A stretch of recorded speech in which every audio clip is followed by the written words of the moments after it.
Rata-rata seperti itu. Jadi ini kita tampung semua dan nanti pada saat kita rapat di Komisi E akan saya sampaikan keluhan-keluhan dari masyarakat dan ini tidak satu dua Mbak, Ya. hampir semua di.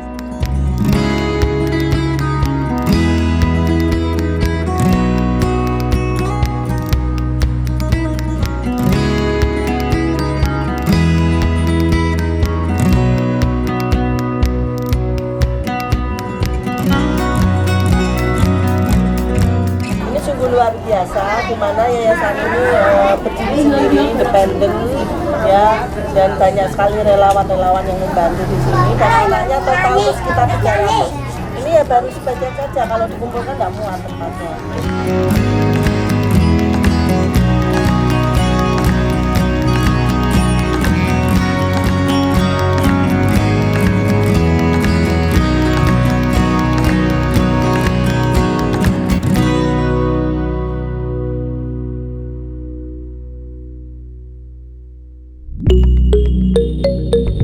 Kembali lagi, program Aksi Parlemen yang aspiratif, komunikatif, dan informatif kembali hadir menyapa Anda.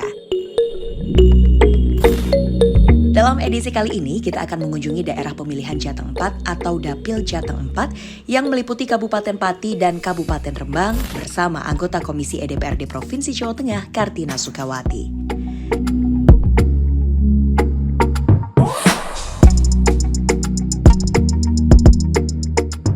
Legislator dari fraksi Partai Demokrat DPRD Jateng ini kembali melaksanakan tugas kedewanan di daerah pemilihan dengan berbagai kegiatan. Titik pertama yang akan kita kunjungi di Kabupaten Pati bersama beliau adalah mengunjungi Desa Glonggong, Kecamatan Jangkenan. Di desa ini, selain menyerap aspirasi masyarakat melalui kegiatan reses, Sri Kandi Gedung Berlian ini juga memberikan bantuan ambulans gratis bagi warga. Pasalnya, kondisi geografis Desa Glonggong yang begitu luas dan cukup jauh dari area pemakaman membuat warga mengalami kesusahan, sehingga keberadaan ambulans tersebut diharapkan membantu warga saat mengantarkan jenazah ke pemakaman.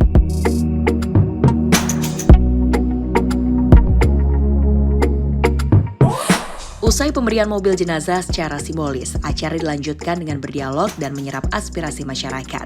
Acara yang dihadiri tokoh-tokoh masyarakat ini begitu cair dan tidak terlihat adanya sekat. Penjelasan masalah musola Bu ya.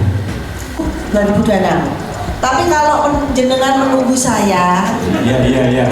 Halo, selamat pagi pemirsa. Kita bertemu lagi dalam Proaktif bersama saya Septiana Devi. Disambut cuaca yang cukup cerah ya di Kabupaten Pati. Hari ini saya akan bersama dengan anggota Komisi DPRD Provinsi Jawa Tengah, Ibu Kartina Sukawati dari Dapil 4 Kabupaten Pati dan juga Kabupaten Rembang. Hari ini kegiatan Bu Ina adalah memberikan beberapa bantuan ke Kabupaten Pati. Kira-kira apa saja bantuan yang diberikan oleh Bu Ina dan juga kegiatan sosial apa yang akan Bu Ina lakukan hari ini? Ikuti terus kebersamaan saya, pastinya hanya di Proaktif.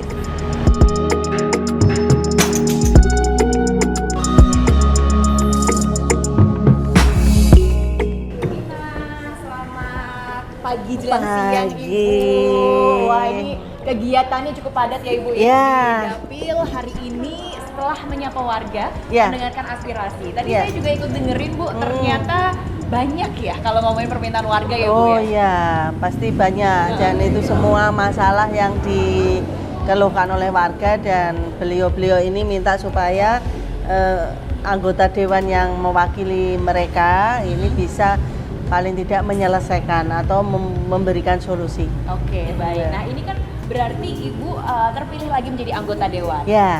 PR yang lalu yang masih belum dikerjakan tahun ini akan dikerjakan ya Bu? Betul. Nah, itu ada beberapa yang belum terselesaikan ya kita selesaikan tahun ini. Oke, tahun ini ya. Kebanyakan masyarakat aspirasi dari warga itu apa sih Bu?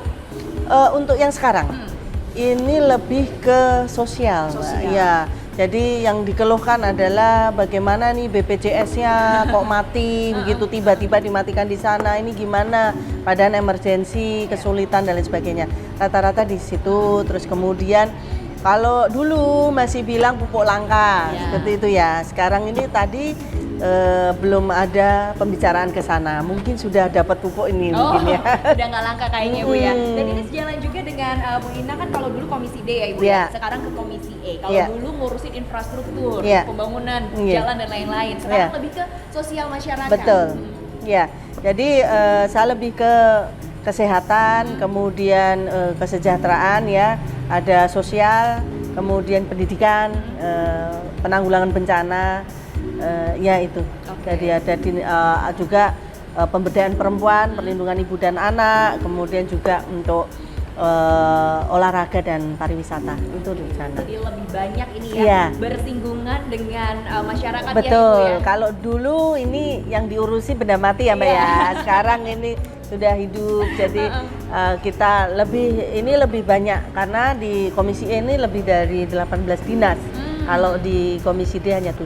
Oke, jadi lebih banyak lagi kolaborasi ya, nantinya ya dengan dinas-dinas terkait. Nah, kita juga sudah bersama dengan Pak Inggi, Kepala Desa dari Desa Glonggong, Pak Rukin Prastio. Pak Rukin tadi seneng ya ketika aspirasi dari masyarakat di Desa Glonggong ini didengarkan langsung oleh anggota Dewan, Bu Ina. Iya, sangat senang sekali Mbak ya, karena Ibu ini berasal dari Desa Glonggong sendiri. Beliau memang dari keluarga besar dari Desa Glonggong. Untuk selama ini peran Ibu selalu untuk Desa Glonggong sangat banyak, sangat bermanfaat untuk desa. Yang dulunya di Komisi D infrastruktur juga banyak sekali terkait dengan aspirasi infrastruktur terkait dengan jalan, terkait dengan bangunan itu.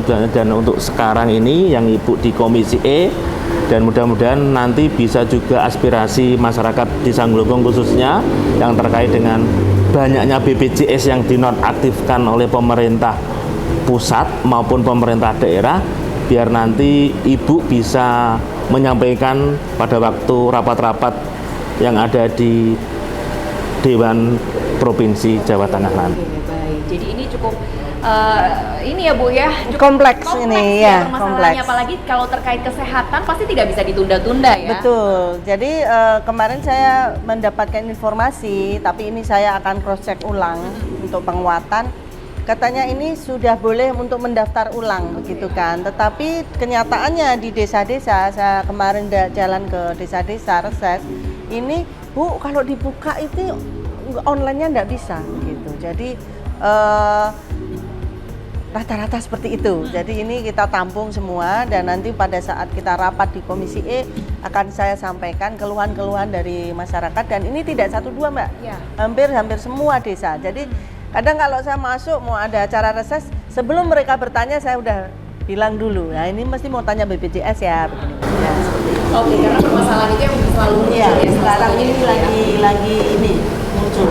Oke, baik. Nah, Ibu Ina ya ke Desa Glonggong ini tidak hanya dengan tangan kosong, karena tadi Ibu juga menyalurkan bantuan, tapi ada mobil jenazah ya Ibu ya, yang diberikan untuk warga Desa Glonggong. Ini seperti apa ceritanya Bu hingga akhirnya sekarang di tahun 2025 diberikan bantuan mobil jenazah ini? Ya, jadi desa ini berawal dari, desa ini adalah desa orang tua saya lahir dan saya juga kecil di sini gitu ya. Jadi desa ini memang membutuhkan ambulans. Ya, waktu rapat desa, ada rapat desa kecil-kecilan lah begitu.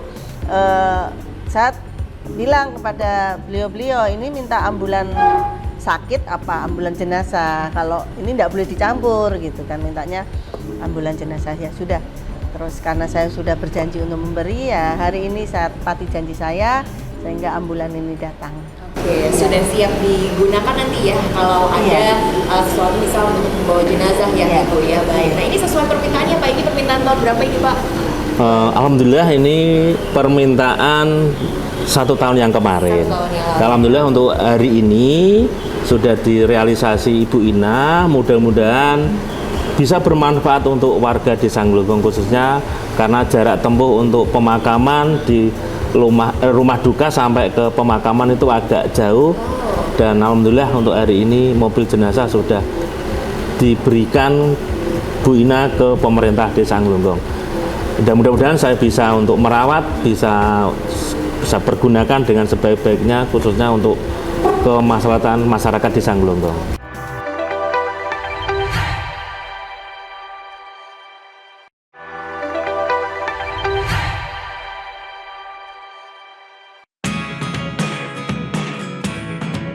Usai di Desa Glonggong, Jakenan Pati, titik selanjutnya yang akan kita kunjungi adalah Yayasan Cakra Anak Bangsa Desa Tlogorejo, Tlogowungu, masih di Kabupaten Pati.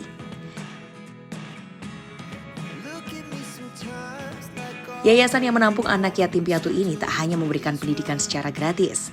Berbagai kegiatan positif dan keterampilan juga diberikan untuk memberikan bekal kepada mereka saat hidup mandiri kelak, seperti mengaji, hafalan Al-Quran, hingga kegiatan bertanam.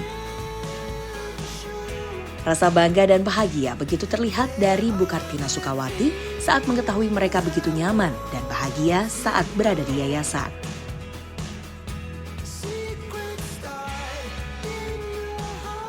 Masih dari Kabupaten Pati pemirsa, sekarang saya bersama dengan Bu Ida sedang berada di Yayasan Cakra Anak Bangsa bersama adik-adik. Ini macam-macam ya Bu ya? Iya. Ada SD, SMP, SMP, SMA. SMA. Oke, ini total ada berapa Bu kalau menurut Bu? Total ini 15. 15 ya? Iya. Ini sudah sejak kapan sih Bu ada Yayasan Cakra Anak Bangsa ini? Sudah lama sih Mbak, ya, kira-kira tahun apa ya 2013. Oh 2013, Iya, berarti sudah sudah lama. banyak juga yang lulus ya Bu? Ya ini udah generasi keberapa ini? Generasi kesekian ya, oke. Jadi memang ini sesuai dengan hati nurani dari Bu Ina, Iya, punya kepedulian di bidang sosial ya Bu ya? iya. Jadi awal mulanya tuh di rumah saya itu kan ada anak-anak binaan atlet, tapi rata-rata anak yatim maupun piatu begitu. Terus di atas begitu. Tapi lama-lama kan tambah banyak. Terus aduh ini nggak cukup. Akhirnya kita buat ini. Oke, di rumah ini dan nanti rencana akan diperlebar lagi. Iya, di atas ini naik tingkat karena sudah tidak memungkinkan, sudah penuh. Jadi nanti kita naikkan, kemudian untuk belajar dan berkumpul dan sebagainya nanti kegiatan di atas. Dan rencana juga nanti kita beri alat musik mungkin semacam hardrock atau apa yang bisa untuk anak-anak ini punya hobi mungkin ya. Jadi di atas. Oke, jadi ada kegiatannya ya. Betul. Dan di sebelah Bu Ina ya, kita kenalan dulu, ada Kotima dan juga Ailisa. Ini kelas berapa Ailisa dan juga Kotima? Saya kelas 12. Saya Lisa sudah lulus dan insya Allah mau fokus menghafal Al-Quran. Oh, sudah lulus dan fokus menghafal Al-Quran. Sudah berapa lama di yayasan ini? Sebelumnya sudah pernah sekolah 3 tahun di jenjang SMA. Terus 2 tahun sudah di sini menghafal Al-Quran. Berarti total 5 tahun. 5 tahun ya, memang fokusnya ini mau menghafal Al-Quran ya. Gimana, senang nggak di sini? Alhamdulillah senang karena nyaman juga, teman-temannya baik juga. Nyaman, teman-temannya banyak dan baik-baik ya. Iya. Sering ketemu Bu Ina nggak? Jarang. Jadi mumpung hari ini ada Bu Ina nih, apa yang pengen disampaikan? Mau makasih sama Bina sudah membiayai dan juga sudah memberikan yang terbaik buat kita semua. Dan Oke. semoga Bina juga selalu sehat. Amin. Amin. Bisnisnya selalu lancar, usahanya. Iya. Biar tamunya makin banyak ya. Oke, kalau Kotimah, ini kelas 12. Sudah berapa Iya. tahun di Yayasan Cakra? Dari kelas 7 sampai kelas 12, 6 tahun. 6 tahun ya, Iya. betah ya di sini ya? Nggih, alhamdulillah betah. Alhamdulillah. Apa saja kegiatannya kalau di yayasan ini? Dari pagi itu udah ngaji, jam 4 bangun, mandi, ngaji, terus jam 6 persiapan mau ke sekolah. Jam 7 sampai setengah 2 itu baru pulang, maem, terus tuh tidur. Jam 4 bangun, terus persiapan sholat asar sama ngaji juga. Terus jam 5 itu udah selesai, kita persiapan mandi. Terus jam 6 maghrib, ngaji sampai jam 7, terus berikut makan malam. Jam 7 udah makan malam, terus kita maem. Maaf terus kayaknya Bu. Oke. Jadi Terus setiap jam hari kegiatan terjadwal ya? Oke, setengah 8 sampai jam setengah 10 belajar. Oh, Saya itu tidur. Selain tidur ya. Jadi Nggih. setiap hari kegiatannya seperti itu. Nggih. Oke, katanya kan di sini ada peternakan juga. Iya. Punya ayam katanya. Nggih. Boleh diceritain gimana serunya pelihara ayam di sini deh? Awalnya gimana? Nggak tahu dari Pak Wid. Pak Wid ya, selain punya ayam, punya apa lagi? Ada kebun juga? Iya dah. Apa aja tanamannya di sini? Lombok sama terong kayaknya sama Oh, tomat panen? juga. Udah dulunya itu timun, terong sama lombok udah pernah panen. Wah, Banyak. asik banyak Iya. ya. Oke, dan kita mau ngobrol juga dengan Pak Widoto sebagai ketua dari Yayasan Cakra Anak Bangsa. Bapak, ini menarik sekali kegiatan anak-anak ya, Iya. dan bervariasi sekali. Ini memang tujuan anak-anak dibina sampai seperti ini apa sih Pak?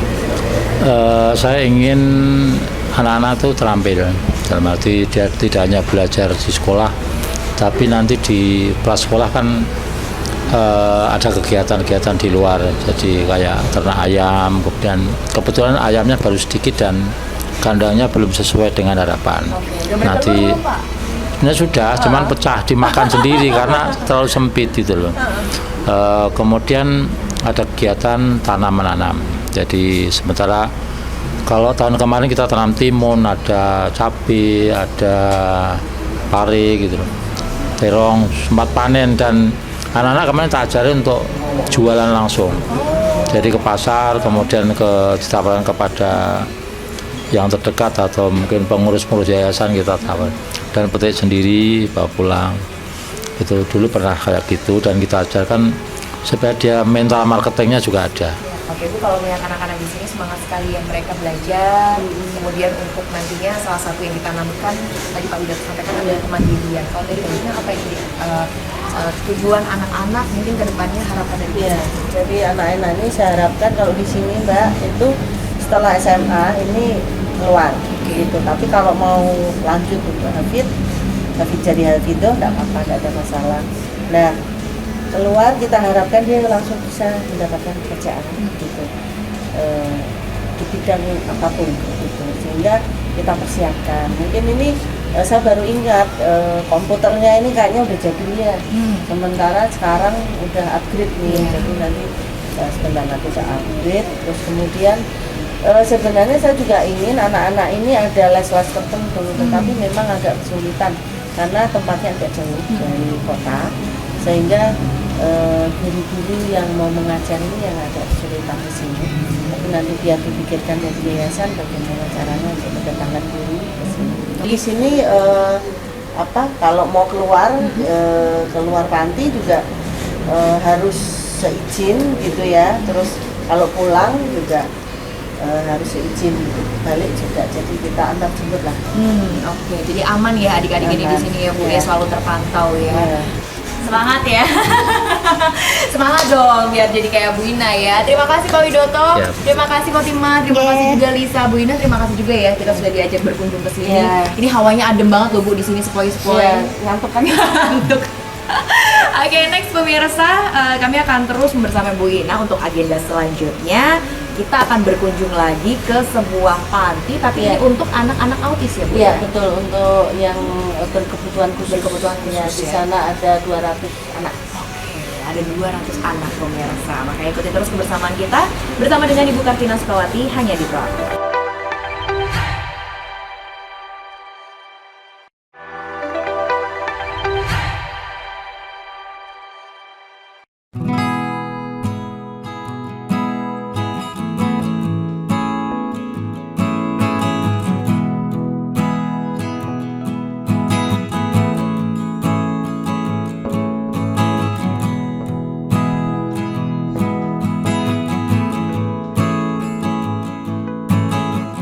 Kebersamaan kita bersama Ibu Kartina Sukawati masih berlanjut pemirsa. Tempat yang kita tuju berikutnya adalah Yayasan Gria Harapan yang berada di Desa Trangkil, Kabupaten Pati. Gria Harapan sendiri merupakan komunitas yang bergerak dalam bidang pendidikan anak berkebutuhan khusus, sekolah non-formal. Di mana kurikulum ditekankan pada pendidikan agama, baik mengaji maupun menulis. Sedangkan pada pendidikan karya dilakukan dengan kegiatan seperti membatik, membuat kue, pelatihan makeup, serta pelatihan lainnya.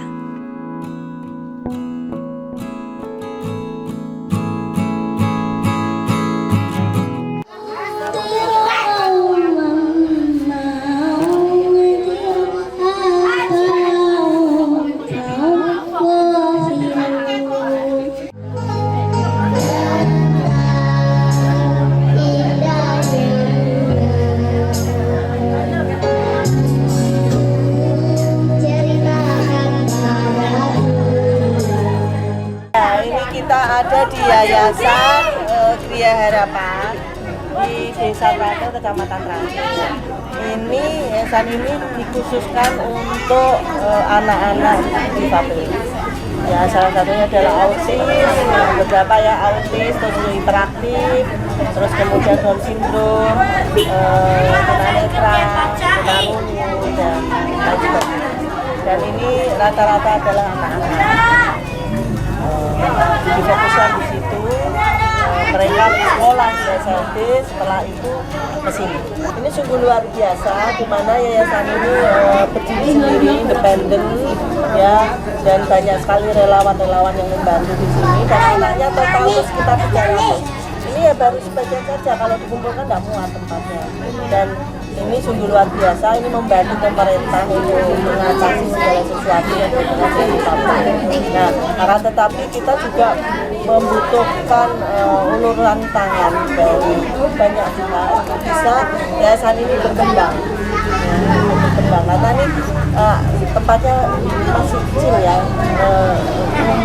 kecil, sehingga tidak muat untuk jumlah anak-anak difabel yang ada di Kabupaten Pati yang sudah merujuk di sini. Total sekitar 300-an anak. Jadi bagaimana kita harus membantu dari yayasan ini untuk bisa lebih berkembang dan mendapatkan sarana prasarana yang layak. Sejak 5 tahun yang lalu, jadi kita tergabung dari berbagai teman-teman yang memang punya solidaritas sosial. Dengan awalnya ada teman kami yang punya anak berkebutuhan khusus, itu mengeluhkan bahwa anaknya itu sulit untuk berkomunikasi dan pembelajarannya juga lumayan mahal untuk anak-anak ABK. Terus kami inisiatif bagaimana caranya mereka bisa belajar sambil bermain. Selain mereka belajar juga ada bermain. Akhirnya kami kumpulkan beberapa relawan dan anak-anak yang akhirnya terbentuklah satu tempat yang namanya Gria Harapan. Sejak kalau mau dihitung ya sejak 5 tahun yang lalu. Hanya sekedar apa nggih, emplek-emplek atau apa itu, tapi sangat membantu. Dan anak-anak ini dari berbagai kecamatan dan ada juga dari lintas kota, dari Jepara sama dari Bekasi sampai ke sini. Cuma yang dari Bekasi ini yang sulit untuk mencari asramanya, untuk tinggalnya anak. Jadi untuk sementara ini memang kami lebih fokus di lokal, di Kabupaten Pati untuk bisa mengcover anak-anak.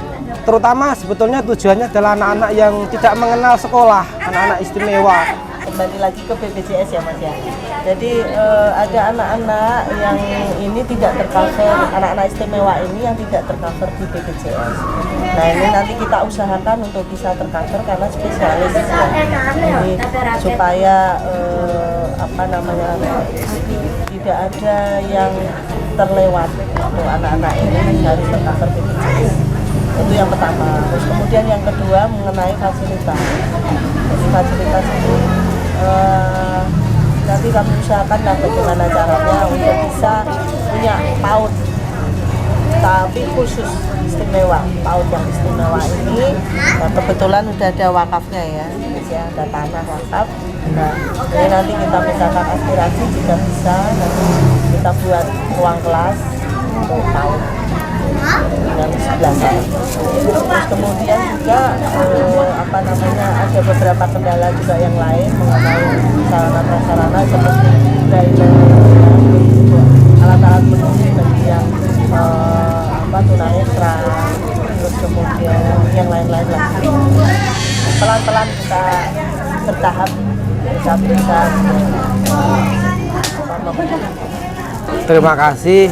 Kami kedatangan wakil kami, Bu Hajah Kartina Sukawati. Tentunya beliau sudah tidak bisa diragukan lagi karena saya juga kenal beliau, apalagi sekarang beliau di Komisi E di Sosial. Harapannya beliau bisa membantu kami karena banyak tadi arahan-arahan dari beliau, bimbingan-bimbingan beliau yang sekiranya memang kedepannya untuk kemajuan kami. Yang jelas kami sangat berterima kasih, bersyukur atas kehadiran Bu Ina sebagai wakil kami di DPRD Provinsi Komisi E. Itu kami sangat syukuri, semoga bisa bermanfaat, bisa berguna, wabil khusus untuk anak-anak kami yang istimewa. Kami lebih menyebutnya istimewa karena keterbatasan, setiap orang punya keterbatasan, kebutuhan khusus, setiap orang punya kebutuhan khusus. Kami lebih menyebutnya istimewa. Itu saja harapan dari kami. Terima kasih. Dan jangan lupa ini ada pelatihan-pelatihan ya Mas ya. Ya. Salah satunya adalah merias. Jadi, Ini merias hasil. belakang ini barisan latihan. Ini anak tuli. Ini riasan dari teman tuli Cinta. Kamu yang buat rias. Nah, ini dia yang buat rias. Nah, ini hasilnya, namanya Cinta. Dia seorang modeling juga. Kelas berapa? Kelas 8. Nah, dia kelas 8 SMP, modeling. Ya, dia modeling. Ini Siva, hasilnya seperti ini. Senyum Siva. Iya. Kamu kelas berapa Siva? Kelas 8. Sama ya, sama. Ini siapa yang buat? Yang buat siapa? Adel, yang buat Adel. Adel kelas berapa? Senang bisa buat merias teman cantik ya. Pemirsa, demikian tadi kebersamaan saya dengan anggota Komisi E DPRD Provinsi Jawa Tengah, Ibu Kartina Sukawati, yang selalu menyerap aspirasi masyarakat, kemudian juga menjawab kebutuhan-kebutuhan dari masyarakat dengan aksi-aksi sosial yang nyata. Semoga kegiatan positif ini mampu Ibu Ina lanjutkan untuk menyejahterakan masyarakat, khususnya di Dapil 4 Kabupaten Rembang dan juga Kabupaten Pati. Dari Pati, Bumi Minatani, saya Septiana Devi undur diri. Sampai jumpa di Proaktif selanjutnya.